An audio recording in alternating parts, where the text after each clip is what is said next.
Rabotai, on va continuer un petit peu sur les questions qu'on a posées, comme j'ai expliqué hier, à nos maîtres, le Rav Avraham Yosef et Rav Zamir Cohen. Il y a énormément de questions qui ont été posées et vraiment on a eu des très belles réponses.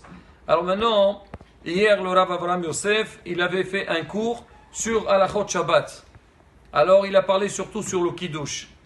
Alors il a parlé déjà dans pas mal d'endroits, il a dit que bientôt on va faire la fête de Hanouka.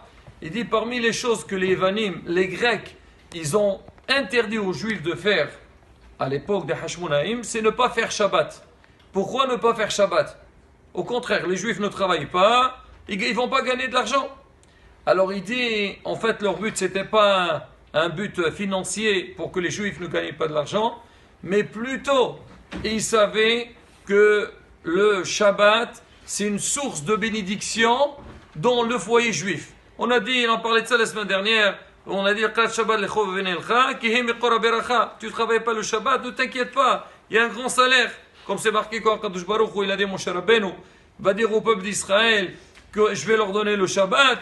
On dit, pourquoi? Il a dit parce qu'il y a derrière un sachar qui est très grand. Alors maintenant il dit, en dehors du salaire, il y a autre chose. Il dit à travers le Shabbat, on garde le foyer juif. Parce que toute la semaine, tout le monde est occupé. Le père, il travaille, à savoir à quelle heure il va rentrer. La mère aussi, elle est fatiguée, fin de journée. Les enfants, ils ont des devoirs. Les jeunes, chacun, il est, surtout aujourd'hui avec le portable. On est tous, on va dire malheureusement, il n'y a pas vraiment un moment d'union dans lequel il y a des échanges dans la famille. Alors il dit le Shabbat. Alors c'est vrai que nous on le célèbre. On ne travaille pas Shabbat. On va à la synagogue, mais il dit qu'il faut mettre une ambiance de Shabbat, un rouah de Shabbat. Alors maintenant, le Shabbat, il faut qu'il y ait des Devrei Torah, il faut qu'il y ait des chansons, même si ça nous saoule un petit peu. Mais Baruch Hashem, les enfants, ça ne les saoule pas de chanter. Seulement, il faut leur demander de parler, de faire une petite chanson, les encourager, même leur donner des petits cadeaux pour ça. Et Rabotai, on verra que le Shabbat, il a une ambiance complètement différente de ce qu'on a vu jusqu'à maintenant.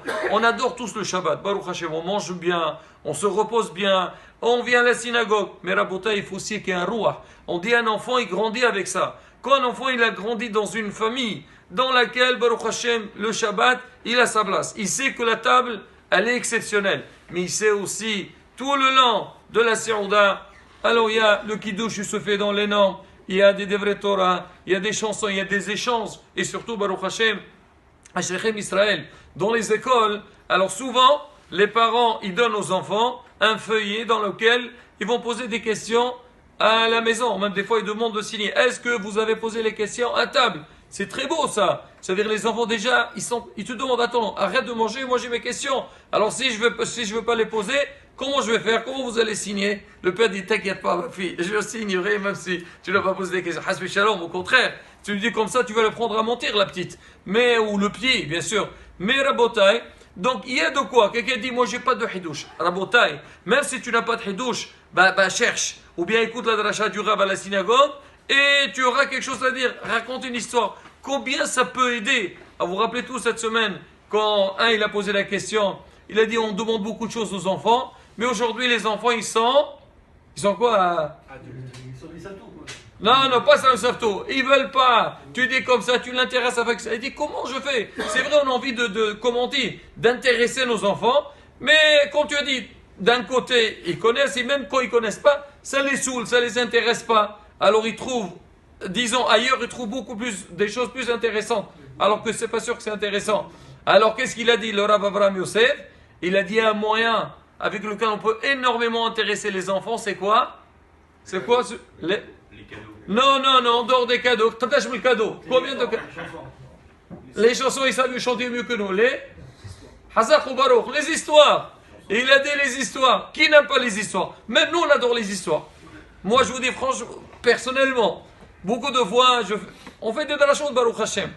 Et je prépare, des fois, je veux lire, je vois une histoire que j'ai déjà racontée. Je l'ai racontée 10 fois. J'ai envie de la lire à nouveau. Et chaque fois que je la lis, je vis l'histoire. Et quand je vais la raconter aux gens, encore il y a une autre ambiance. Elle dit les histoires, Rabotai, c'est quelque chose d'exceptionnel. C'est quelque chose vraiment, ça intéresse. Il y a beaucoup de moussa. Un rav, il vient à la synagogue, il fait une dracha. il peut parler pendant 1 heure de temps. Il dit 1000 choses, des très belles choses. Il raconte une histoire. Après, tu vas dire aux gens, oh là là, c'était très beau. Tu as vu l'histoire? Comme ça, l'histoire marque. Et tu rentres à la maison, tu racontes l'histoire aux enfants, à la famille, et eux, ils vont la raconter. Donc, la beauté, c'est très important. Là, la beauté, j'ai parlé d'un seul détail. Par contre, la table de Shabbat, le prochain cours, on parlera au niveau donc de le kiddush et aussi le limoud. Vendredi soir, après la prière. On peut pas. Hasko Yomso.